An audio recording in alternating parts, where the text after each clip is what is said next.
मैं हूं आशीष। मेरे भी साथियों, हम लोग अपने वीडियोस में बात कर रहे थे अकाउंटिंग की, और अकाउंटिंग में हम लोगों ने पहले चर्चा करी हुई है अकाउंटिंग की बेसिक टर्म्स की, जिसमें हम लोगों ने जिन बातों को पहले समझा हुआ है वे सारे के सारे वीडियोस आप सभी को हमारे प्लेलिस्ट में मिल जाएंगे। आप लोग वहां जाकर के सारे के सारे वीडियो देख सकते हैं, और यदि आपके पास कोई प्रश्न होता है तो वो भी हमें पूछ सकते हैं। आपके सही प्रश्नों का आंसर हम लोग ऑन टाइम जरूर देंगे।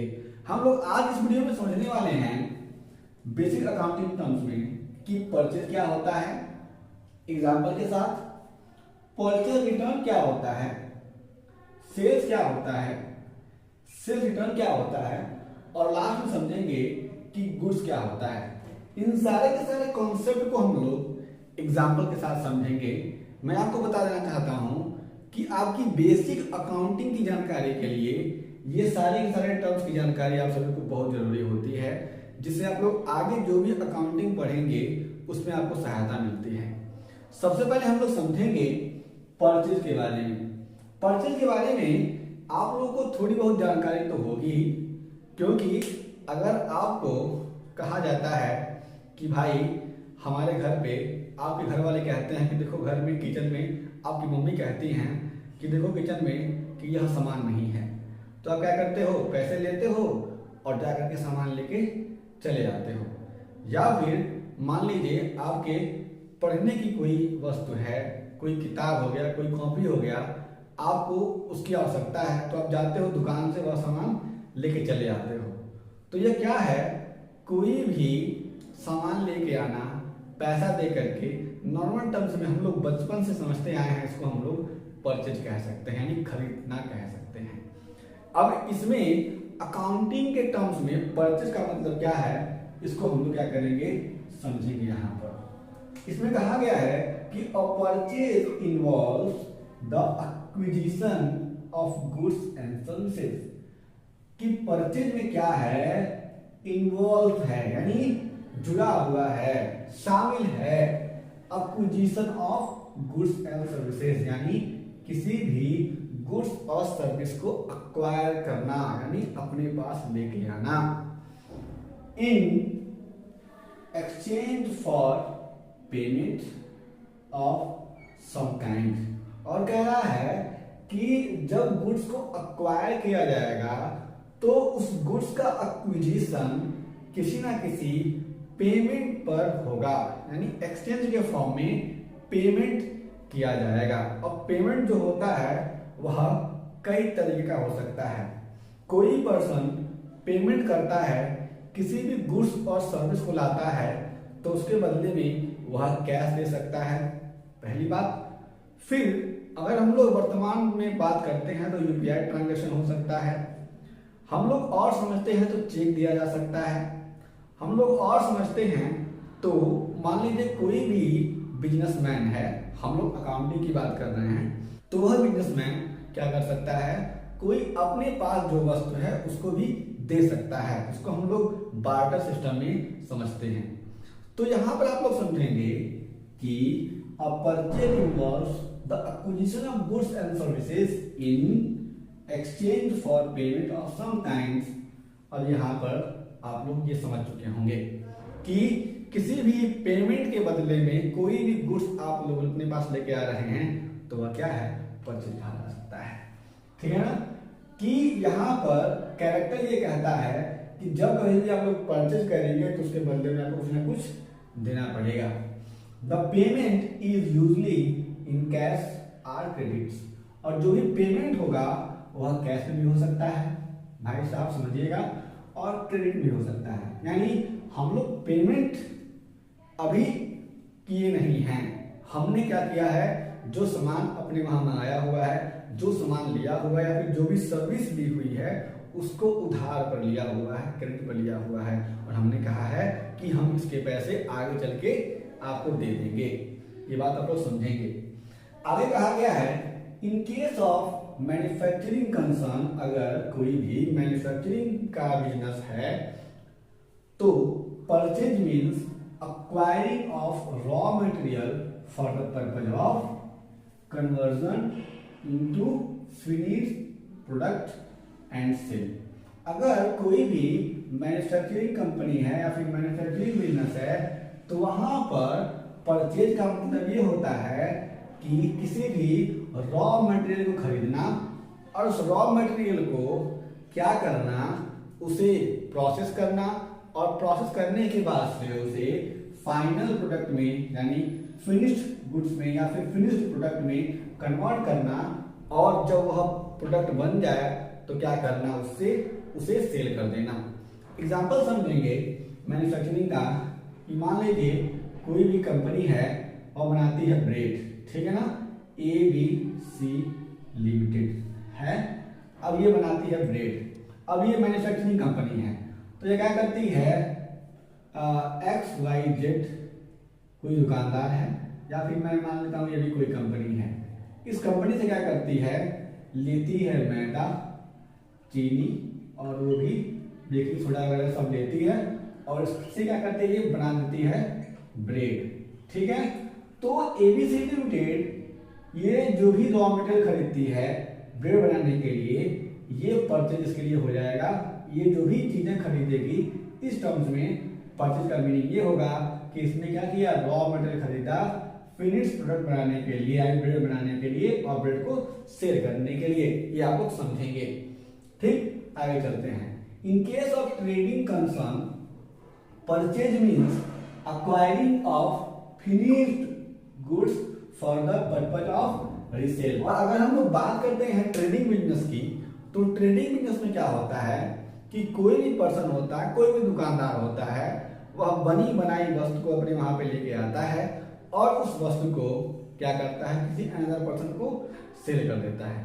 यहाँ पे इसी एग्जाम्पल में मैं जोड़ देता हूँ कि अगर मान लीजिए कि कोई कंपनी एक और है आशीष लिमिटेड या फिर आशीष बेकर्स, मैं कर देता हूँ अपने नाम से कर देता हूँ, मैंने दुकान खोला हुआ है। अब मैं ABC लिमिटेड जिसने ब्रेड बनाया हुआ है, जो मैन्युफैक्चरिंग कंपनी है, इसके वहां से मैं लाता हूँ ब्रेड, ठीक है, और ब्रेड को ला करके मैं बेच देता हूँ जो भी हमारे पास कस्टमर आते हैं उन्हें।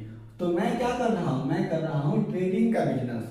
तो जो भी चीजें मैं यहाँ से खरीद के लाऊंगा, मैं जो ब्रेड खरीद के लेके आऊंगा किसी ना किसी कैश में या फिर क्रेडिट में, वह कहा जाएगा ट्रेडिंग के हिसाब से परचेज। ओके, ये बात आपको समझ में आ गई होगी, ठीक है।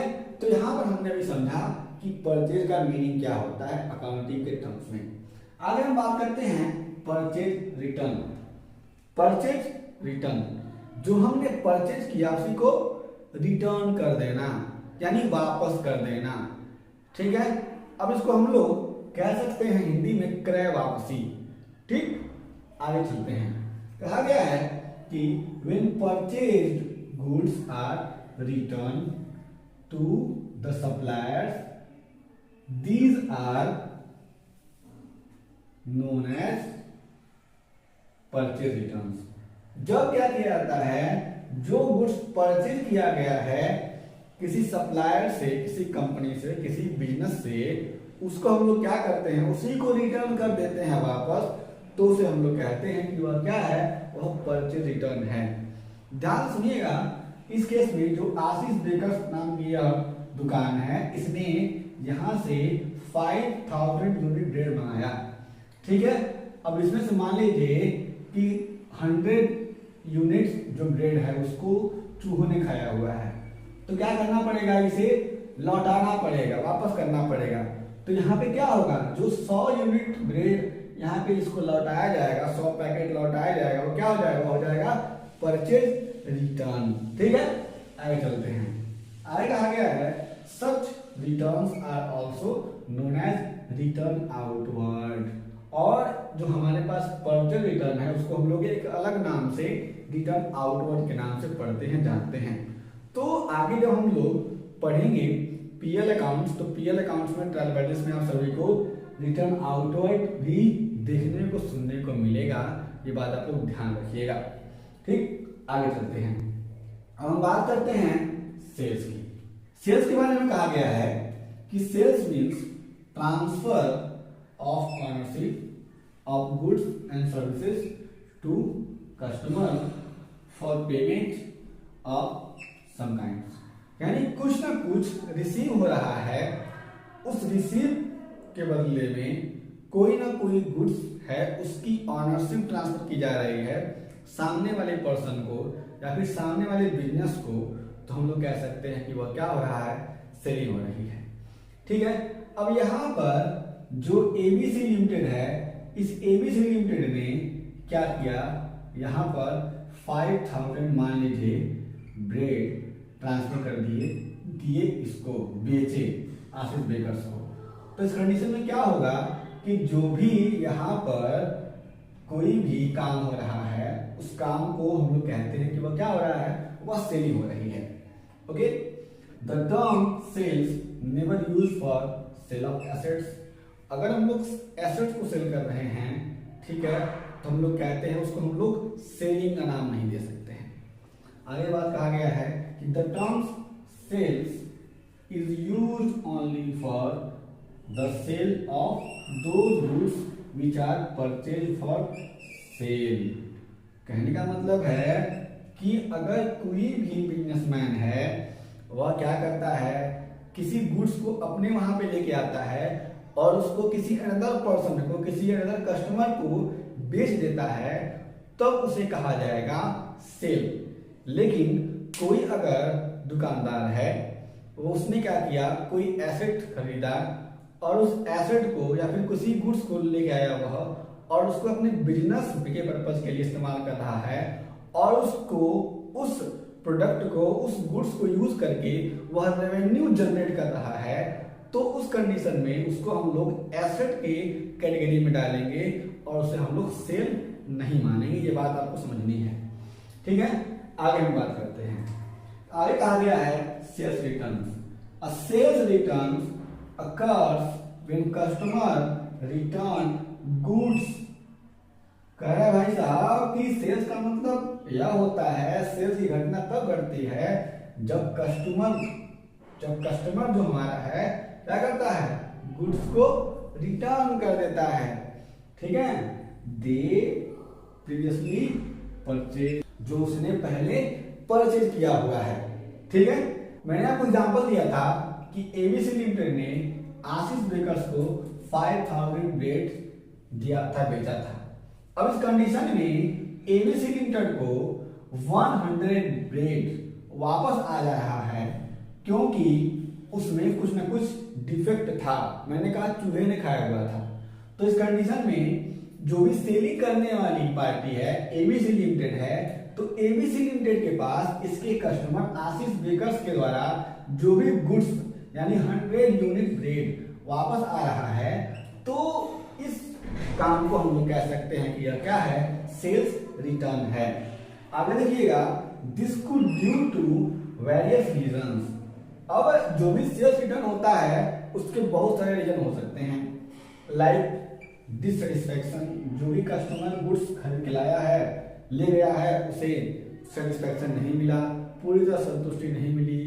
हो सकता है जो वस्तु वह चाहता हो वह उसे नहीं मिला हो, लेकिन दुकान पर आकर के उसे लगा हो कि हाँ यही है, तब क्या करेगा, वह उस गुड्स को वापस कर देगा। ठीक है, आगे है प्रोडक्ट डिफेक्ट।